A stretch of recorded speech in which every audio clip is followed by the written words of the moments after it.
नमस्कार, स्वदेश न्यूज की खास पेशकश में आप सभी का स्वागत है। मैं हूं आपके साथ भागीरथ साहू। छत्तीसगढ़ में विधानसभा चुनाव के पहले वर्तमान सरकार का आखिरी विधानसभा सत्र काफी हंगामेदार रहने वाला है। आज भी SC/ST के युवाओं का नग्न प्रदर्शन, शराब घोटाला, बेरोजगारी जैसे मुद्दों पर जमकर हंगामा हुआ। सरकार के खिलाफ विपक्ष अविश्वास प्रस्ताव लाया, जिसकी अनुमति मिल गई और विपक्ष वॉकआउट कर गया। विधानसभा में मानसून सत्र की कार्यवाही के दूसरे दिन सदन में अनुपूरक बजट पर चर्चा हुई। उधर सदन में प्रश्नकाल के दौरान युवाओं का नग्न प्रदर्शन, शराब घोटाला, बेरोजगारी जैसे मुद्दों पर जमकर हंगामा हुआ। मंत्री उमेश पटेल के जवाब से असंतुष्ट विपक्ष ने वॉकआउट कर दिया। अब सरकार के खिलाफ विपक्ष का अविश्वास है। चर्चा होगी, देखेंगे कि क्या होता है।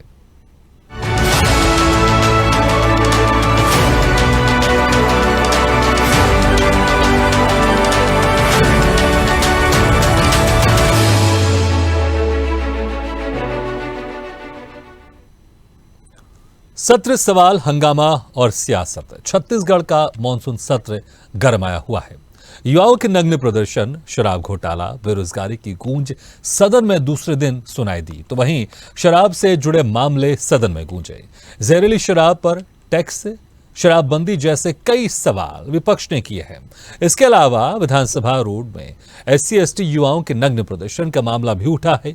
सरकार पक्ष से सही जवाब नहीं मिलने पर सदन में जमकर हंगामा करते हुए विपक्ष ने नारेबाजी की है। बेरोजगारी भत्ते को लेकर विपक्ष द्वारा सत्ता पक्ष से पूछा गया कि रोजगार कार्यालय में बेरोजगार के रूप में मेरा पंजीयन हो सकता है। इस पर सत्ता पर के सदस्यों ने चुटकी लेते हुए कहा कि पंजीयन जरूर होगा, लेकिन आप मत जाइएगा, इससे मैसेज अच्छा नहीं जाएगा। भत्ते को लेकर पूर्व मंत्री अजय चंद्राकर ने कहा, सरकार ने 2 आंकड़े प्रस्तुत किए जो प्राइवेट संस्था के हैं, जिनकी कोई मान्यता नहीं है। जो सरकारी आंकड़े हैं उनमें 18 लाख लोग बेरोजगार हैं। सरकार को 18 लाख लोगों को बेरोजगारी भत्ता देना चाहिए, जिस पर उप मुख्यमंत्री TS सिंहदेव ने कहा कि रोजगार कार्यालय में बेरोजगार कौन है, इसका पंजीयन नहीं होता। SC/ST युवाओं के जाति प्रमाण पत्र मामले में नग्न प्रदर्शन के मुद्दा सदन में गरमाया हुआ है, जिस पर विपक्ष ने पूछा कि ऐसी कौन सी स्थिति बन गई कि युवाओं को नग्न होकर प्रदर्शन करना पड़ा। युवाओं ने सरकार को अल्टीमेटम दिया था, इसके बाद भी उनकी मांगों को नजरअंदाज किया गया, जिस पर जवाब देते हुए TS सिंहदेव ने कहा कि नग्न अवस्था में प्रदर्शन करना उचित नहीं है। उनकी मांगे बिल्कुल जायज हैं कि गैर अनुसूचित जाति जनजाति के नाम पर गलत प्रमाण पत्र दिए गए हैं, तो इस कार्रवाई पर जरूर होना चाहिए, इस पर कार्रवाई।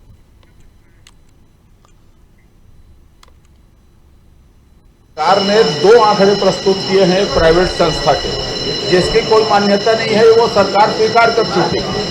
उसके बाद भी विधानसभा में उसको प्रस्तुत करना, ये सदन की अवमानना है। मैं तो जो सरकारी आंकड़े हैं आज की तारीख में, उसमें 18 लाख लोग बेरोजगार हैं। सरकार को 18 लाख लोगों को बेरोजगारी भत्ता देना चाहिए। जितने लोगों को वो दे रही है किस्त किस्त में, वो बेरोजगारों का अपमान कर रही है, और ये सरकार अपने घोषणा पत्रों से पीछे हट रही है। उन नौजवानों ने पहले सरकार को, प्रशासन को अल्टीमेटम दिया था कि अगर फर्जी जाति प्रमाण पत्र की जांच नहीं होगी, हमारे हक को मारा गया है, और अगर इस पे कोई कार्रवाई नहीं होती तो हम नग्न प्रदर्शन करने के लिए बाध्य होंगे। लेकिन उसके बाद भी प्रशासन मौन रहा, शासन चुप रहा। सरकार की LIB क्या करती रही, सरकार का गुप्तचर विभाग क्या करता रहा, और इसके लिए दोषी कौन है, इस पूरे घटना की उच्च स्तरीय जांच होनी चाहिए। जी, अर्धनग्न व्यवस्था में हम लोगों ने भी कुछ वीडियो रिकॉर्डिंग देखी, जिसमें कुछ युवा सड़क पे दौड़ रहे थे। गैर अनुसूचित जाति जनजाति के नाम पे गलत प्रमाण पत्र लिए गए हैं, तो कार्रवाई होनी ही चाहिए, और मुझे पूरा विश्वास है कि शासन के संज्ञान में बात है, वो कार्रवाई चल रही होगी। बेरोजगारी एक अलग चीज़ हो गई, और रोजगार कार्यालय में नाम पंजीयन कराना एक अलग चीज़ हो गई। उसको आप अगर कहेंगे कि इतने लोग बेरोजगार हैं, मैं समझता हूँ कि जितने साथी आप लोग हैं यहाँ, सब ने पहल की होगी या नाम लिखाया होगा एम्प्लॉयमेंट एक्सचेंज में, तो उसका अर्थ एक कि आप बेरोजगार फिलहाल नहीं हैं, लेकिन सरकारी नौकरी चाहते हैं। तो इतने लोग सरकारी नौकरी चाहते हैं। अविश्वास कितने दूर कितने पास, और जिस तरह से लगातार कार्रवाई में हंगामा हो रहा है, इसी खास मुद्दे पर चर्चा करने के लिए जो मेहमान हमारे साथ मौजूद है, मैं उनका तारुफ करा देता हूं। हमारे साथ हैं कांग्रेस प्रवक्ता रुपेश दुबे जी और बीजेपी प्रवक्ता निश्चय वाजपेयी जी। आप दोनों मेहमानों को बहुत बहुत स्वागत है हमारे इस खास चर्चा में। निश्चय वाजपेयी जी, आप लोग को पता है कि आप लोग के पास संख्या बल नहीं है, फिर भी अविश्वास प्रस्ताव लेकर आ रहे हैं। आप कैसे क्या करेंगे लाकर आप क्या? क्योंकि यह अविश्वास प्रस्ताव तो गिरना ही है, इसमें सफल तो आप होंगे नहीं, लेकिन हंगामा हो रहा है। लेकिन जो उम्मीद की जाती जनता है कि सदन में जनता के जुड़े मुद्दे उठाए जाएंगे, लेकिन उस वो कम उठते हैं, बल्कि बस सत्ता पक्ष और विपक्ष आपस में लड़ता झगड़ता रहता है और मुद्दे की बात बहुत कम दिखाई देती है।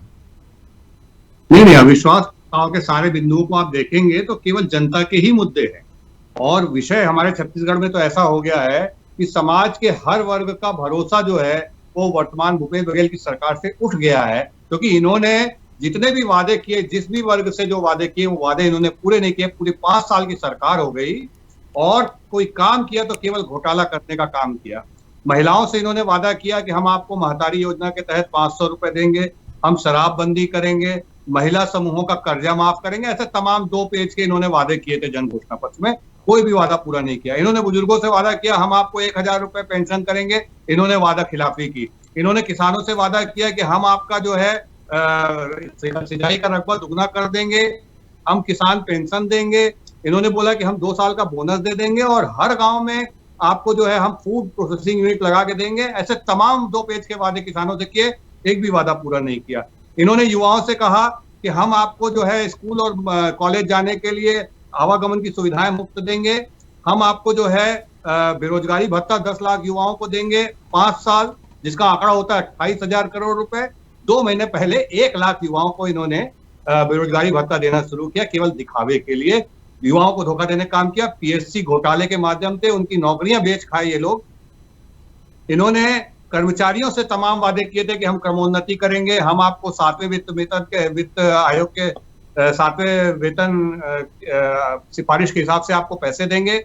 इन्होंने ये भी वादा किया था कि जो अनियमित कर्मचारी हैं हम उनको नियमित करेंगे। इन्होंने सारे प्रकार के कर्मचारियों से जितने अच्छी तरह से आप अभी जनता के मुद्दे अभी आप इस टीवी डिबेट में रख रहे हैं, तो आप लोग के नेताओं ने वॉकआउट क्यों किया? सदन में रहना चाहिए ना, अपनी बात उठाना चाहिए, वॉकआउट करने की आवश्यकता क्या है? जी, मैं अपनी बात पहले पूर्ण कर लूं कि ये जो अविश्वास और जो आप बोल रहे हैं, मैं उस पर आ रहा था कि इन्होंने वादे किए। आप देखिए आज सरपंच, पूरे प्रदेश भर के सरपंच एकत्र हैं कि हमारे से किए गए वादे पूरे नहीं हुए हैं, उन अपनी मांगों को लेकर के कि भैया गांव में प्रधानमंत्री आवास बनने दो, गरीबों के जिनकी टूटी छत है, जिनकी कच्ची छत है, उनके पक्के मकान बनने दो। इन्होंने 15 लाख मकान वापस करने का काम किया। भूपेश बघेल की सरकार ने गरीबों के मकान वापस किए। इन्होंने वहां पे जो 15वां वित्त आयोग की सिफारिश थी, उसके हिसाब से उसके अनुदान के पैसे की अफरा तफरी की। इन्होंने डीएमएफ फंड के पैसों की अफरा तफरी की। इन्होंने कोयले का घोटाला किया, इन्होंने शराब का घोटाला किया, इन्होंने राशन, गरीबों का राशन बेच खाए। तो ऐसे तमाम मुद्दे हैं। समाज के हर वर्ग का विश्वास वर्तमान सरकार से, भूपेश बघेल की सरकार से उठ गया है। इनकी बातों को हम सदन में रख रहे हैं। और जहां तक संख्या बल की आप बात बोलते हैं, तो मैं तो एक चुनौती देता हूं, अगर दम है, अपने भरोसा है आपके ऊपर, अपने आप के ऊपर, आपको, आप आत्मा की आवाज पे एक बार आह्वान कर लीजिए, आपकी सरकार तुरंत गिर जाएगी। विषय ये है कि भूपेश बघेल की कांग्रेस सरकार एक आपराधिक संगठन जो घेवर चला रहे हैं, उसकी हजारों करोड़ की लूट के कलेक्शन के लिए बनी है और ये इनमें बंट रहा है नीचे से लेके ऊपर तक। आत्मा की आवाज से क्या मतलब है? आप ये चाह रहे गुप्त वोटिंग हो? आप ये चाह रहे गुप्त वोटिंग हो तो सरकार गिर जाएगी? हम तो ये कह रहे हैं, कांग्रेस का आला कमान जो है वो भूपेश बघेल पे भरोसा नहीं करता। बोलते हैं हम सामूहिक नेतृत्व चुनाव लड़ेंगे, मुख्यमंत्री रुपेश दुबे जी, गुप्त वोटिंग करवा लीजिए अविश्वास प्रस्ताव पर, आप लोग की सरकार गिर जाएगी। जी बाबू जी नमस्कार। और देंगे तो मैं थोड़ा कम कर लेता। ठीक है, आऊंगा आपके पास, आऊंगा आपके पास। आपने बहुत सारी बात रखी है।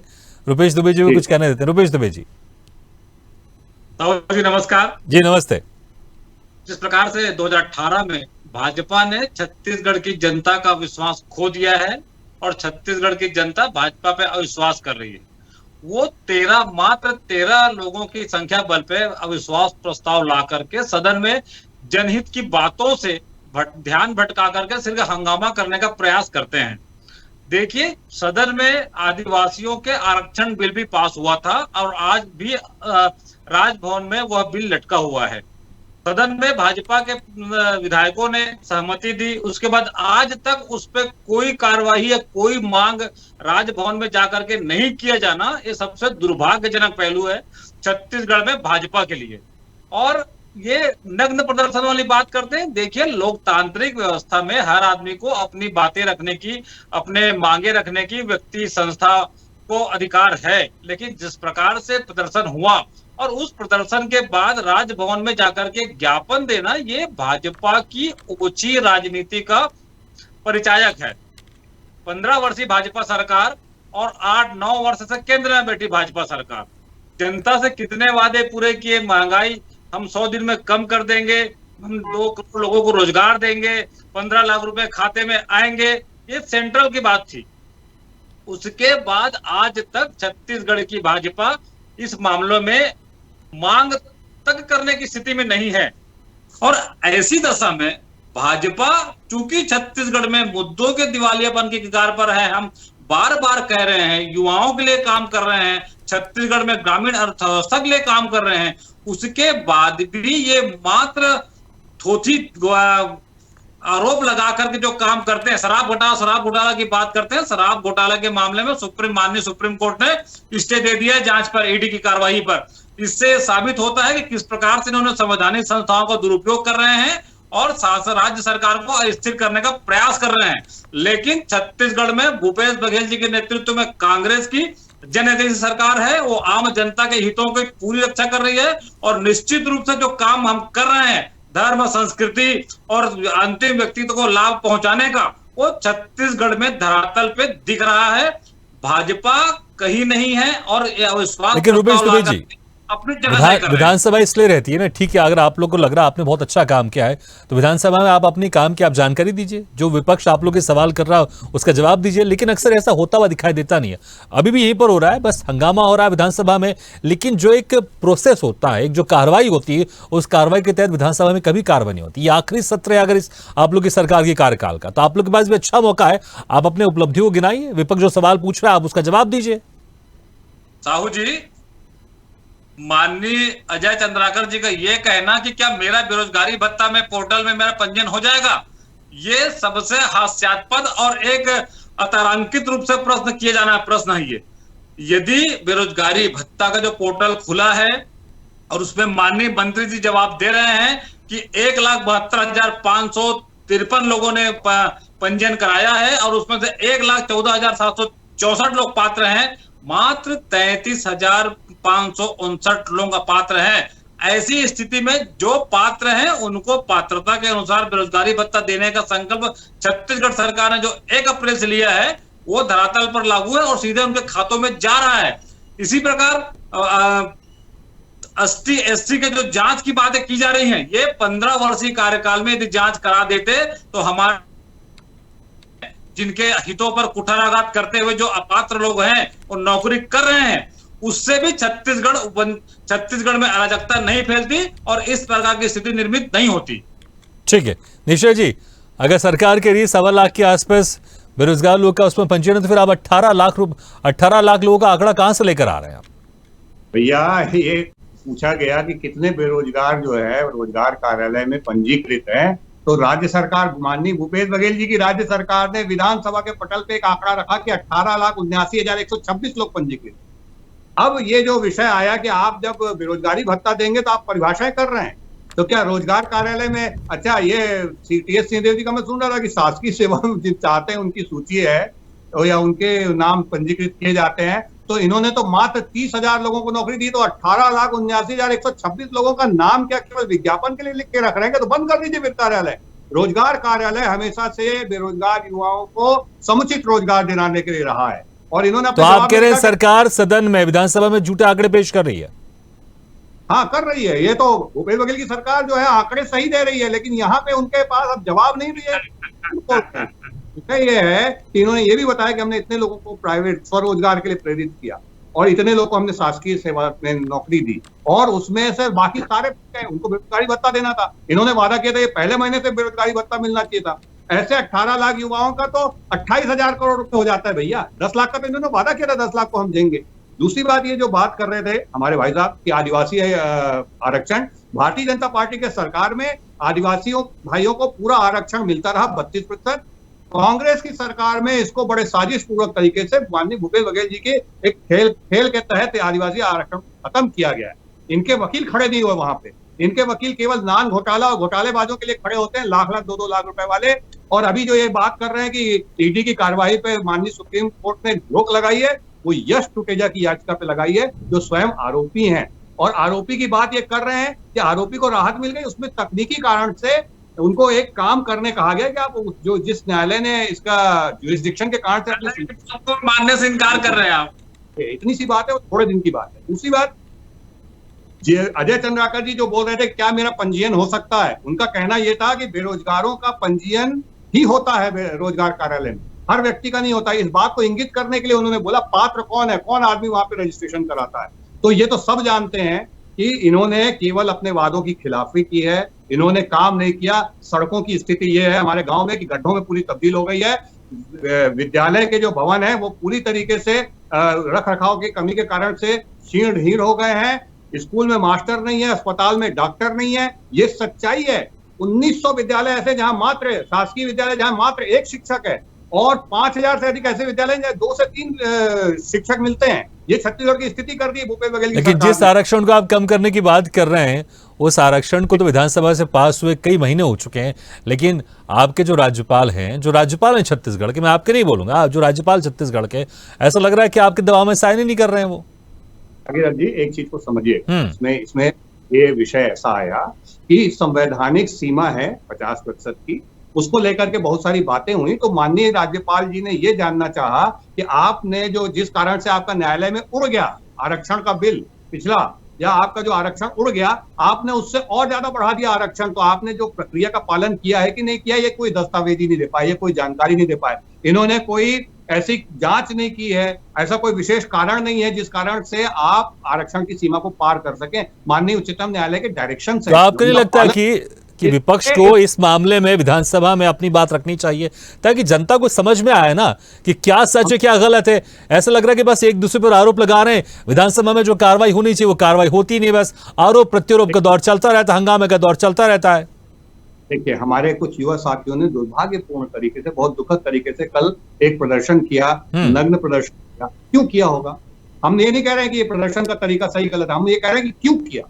इसलिए किया क्योंकि उनकी सुनवाई नहीं हो रही थी। उनके जो ये भाई साहब हमारे बोल रहे थे भाजपा के कार्यकाल के नहीं है, वो सभी सरकारों के कार्यकाल के हैं। उसमें भूपेश बघेल जी की सरकार 2018 से लेकर 2022 तक भी जो फर्जी सर्टिफिकेट हैं उसके भी मामले हैं। मैं कहना ये चाह रहा हूं कि अगर ये कोई हुआ है, इसका जांच हो करके और जांच के बाद जो आदेश निकला उसका पालन करवा देना चाहिए था। लोग आमरण अनशन कर रहे हैं, लोग आंदोलन कर रहे हैं, धरना दे रहे हैं, आप बात नहीं सुन रहे हैं। यहाँ पे तो हर वर्ग आंदोलन में है। 12,000 जो है संविदा कर्मचारियों ने एक साथ, एक पहली बार ऐतिहासिक ये भी काम हुआ कि एक साथ इस्तीफा दे दिया। आप उनपे ऐसमा लग, ये क्या है? ये सरकार केवल इसका ध्यान पैसा खाने में है, घोटाले करने में है, और ये लोगों की बात नहीं सुनते, पीड़ित वर्ग की बात नहीं सुनते, अपने घोषणा पत्र के वादों को पूरा नहीं करते। और ये केवल जो है ना, जो नियुक्तियां कर रहे हैं तो वो एजाज, मतलब जो ये ऐसा आया है कि एक क्रिमिनल सिंडिकेट है जिसे ढेबर चलाते हैं और उसका पैसा पूरा बटोर करके अपने राजनीतिक आका को देते हैं। इस बार कपिल सिब्बल जी ने वो नाम का खुलासा भी सुप्रीम कोर्ट की सुनवाई में कर दिया कि भूपेश बघेल जी के ऊपर ईडी का शिकंजा कसने वाला है, और इसलिए उन्होंने राहत की मांग की। हालांकि ये राहत जो मिली वो यश टुटेजा के याचिका पर मिली। ठीक है रुपेश दुबे जी, तमाम विपक्ष आरोप लगा रहा है आप लोग के ऊपर, लेकिन विधानसभा में जो कार्रवाई होती है उसमें सरकार के पास भी एक मौका होता है कि वो अपनी बात को अच्छे से रख सके, ताकि जनता तक वो बात पहुंच सके। अगर आरक्षण को लेकर, अगर बेरोजगारी को लेकर, अगर तमाम तरह के विपक्ष आरोप लगा रहा है, तो आप लोग सही आंकड़ों के साथ जवाब दीजिए ना विपक्ष को, ताकि जनता को भी समझ में आए। साहू जी, कांग्रेस पूरी पारदर्शिता के साथ सरकार चला रही है। इनके पास सिर्फ ईडी और सीडी के मामले में लोग बात करते हैं, इनकम टैक्स के बारे में बात करते हैं। देखिए, 15 वर्षीय भाजपा सरकार में आदिवासियों, ST SC की जो फर्जी जो नौकरी कर रहे थे उस पे एक भी जांच नहीं हुई। छत्तीसगढ़ सरकार में कांग्रेस सरकार बनने के बाद 758 शिकायतें प्राप्त हुई, 659 शिकायतों पर जांच हुई और उसके बाद 269 प्रकरण पर कार्रवाई हो गई है। 40 लोगों को बर्खास्त किया जा चुका है, 16 लोग मृत हो गए हैं, 90 लोग कोर्ट से स्टे लेके चल रहे हैं, 17 लोगों को कोर्ट में फैसला है। मेरी बात सुन लीजिए और 102 लोगों के विरुद्ध में विभागीय कार्रवाइयां चल रही है। आप लोग 15 वर्षीय कार्यकाल में कुछ किए नहीं और आज छत्तीसगढ़ सरकार पे आरोप लगाते हैं। छत्तीसगढ़ की सरकार ग्रामीण अर्थव्यवस्था, किसान, मजदूर, महिलाओं के साथ पूरी तरह से न्याय कर रही है। और आप जो 15 सुनिए मेरी बात सुन लीजिए वाजपेयी जी, मेरी बात सुन लीजिए। तकलीफ होगी आपको, तकलीफ जरूर होगी। आप जिस प्रधानमंत्री आवास योजना की बात करते हैं, उस प्रधानमंत्री आवास योजना का लाभ छत्तीसगढ़ के हर आदमी को मिले, यह संकल्प हमारे भूपेश बघेल जी मुख्यमंत्री जो है कांग्रेस के हमारे अगवा कप्तान है, उनकी है। लेकिन आप लोग वर्ष 2011 से आज तक जनगणना ना करा करके बहुत से लोगों को अपात्रता की श्रेणी में और लाभ से वंचित करने का पाप आप लोग कर रहे हैं। और तो और केंद्रीय बजट में 11% की कटौती आप लोगों ने। लेकिन ये सारी बातें सरकार विधानसभा में सही आंकड़ों के साथ विपक्ष को अपने भरोसे में लेकर या फिर नहीं लेना, ठीक है, लेकिन ये सारी बातें सरकार विधानसभा में अच्छे से क्यों नहीं रखती? क्योंकि जनता चाहती है कि विधानसभा में एक ऐसा कार्य हो कि वो सीधे जनता तक पहुंचे, हंगामा नहीं हो, क्योंकि बहुत पैसा खर्च होता है विधानसभा की कार्रवाई में और वहां पर प्रामाणिकता के साथ बातचीत हो, चर्चा हो, और ये नहीं हो रहा है। जो सारी बातें आप कह रहे हैं, जो आरोप विपक्ष लगा रहा है, उसका जवाब सीधे तौर पर दिया जाना चाहिए विधानसभा में। लेकिन सरकार आपकी है तो विधानसभा की कार्रवाई सुचारू रूप से चले, जिम्मेदारी आपकी भी है, तो वो जिम्मेदारी पूर्ण क्यों नहीं हो पा रही है? संक्षेप में साहू जी कांग्रेस पूरी पारदर्शिता जवाब देती है, लेकिन भाजपा के लोग भ्रमित हैं। भाजपा के लोग नेतृत्व के संकट से गुजर रहे हैं और अपने आप के नेतृत्व को स्थापित करने के लिए गाहे बगाहे बातें करते रहते हैं। और सबसे बड़ी बात यह है कि ये सिर्फ और सिर्फ अपने प्रदर्शन को दिखा करके अपने शीर्ष नेताओं के सामने। संक्षेप में निश्चय वाजपेयी जी, बस संक्षेप में कुछ सेकंड में जवाब दीजिएगा। क्या मदद करेंगे आप सरकार की भी, विधानसभा की कार्रवाई सुचारू रूप से चले? आपको जो सवाल पूछना पूछिए ना, लेकिन वॉकआउट करेंगे, हंगामा करेंगे तो कैसे सदन की कार्रवाई ठीक चलेगी? संक्षेप में 10-15 सेकंड में। कोई भी ऐसे ही वॉकआउट नहीं करता विपक्ष। इनकी बातें जो है ये इनकी खुल रही है, इसलिए मुद्दों के दिवालिया। नहीं, ठीक है, समय का रुपये जी, निश्चय जी को बस जवाब 10-15 सेकंड। निश्चय जी, ये बोलने रहे हैं इसलिए ये सारी बातें हो रही है, इनके घोटालों की पोल खुल रही है और ये घोटालों का जवाब नहीं दे पा रहे हैं। घोटाला छोड़ के इनने कुछ किया नहीं, इसलिए इनके बाद गिनाने की कोई उपलब्धि। ठीक है, चलिए, तो मुझे लगता है कि जो भी सारे आरोपी विपक्ष के सदन में उठने चाहिए, विधानसभा में उठने चाहिए, लेकिन सुचारू रूप से कार्रवाई चलनी चाहिए और जो सत्र है पूरा चलना चाहिए। बहुत बहुत शुक्रिया आप दोनों मेहमानों को, रुपेश जी और निश्चय जी, बहुत बहुत शुक्रिया हमारी इस खास चर्चा में शामिल होने के लिए। तो विधानसभा की कार्रवाई छत्तीसगढ़ में लगातार चल रही है, लेकिन हंगामा भी हो रहा है। जनता चाहती है हंगामा ना हो, सार्थक बहस हो, जनता से जुड़े मुद्दों को लेकर वहां पर बहस होनी चाहिए। जो विपक्ष सवाल पूछ रहा है, सरकार को उसका जवाब देना चाहिए, क्योंकि जनता भी चाहती है। जनता के भी कई सवाल होते हैं जिसका जवाब मिलना चाहिए और सरकार को इसका जवाब देना चाहिए, लेकिन कार्रवाई सुचारू रूप से चलनी चाहिए विधानसभा की। इसी के साथ हमारी इस खास पेशकश में फिलहाल इतना, लेकिन खबरों का सिलसिला लगातार जारी। आप देखते रहिए स्वदेश न्यूज, सबसे पहले देश। ऐसी ही खबरों के लिए हमें लाइक करें, शेयर करें, फॉलो करें और यूट्यूब पर सब्सक्राइब करें और बेल आइकन दबाना ना भूलें। साथ ही ताजा अपडेट्स के लिए हमारी वेबसाइट स्वदेशलाइव.com पर जरूर जाएं।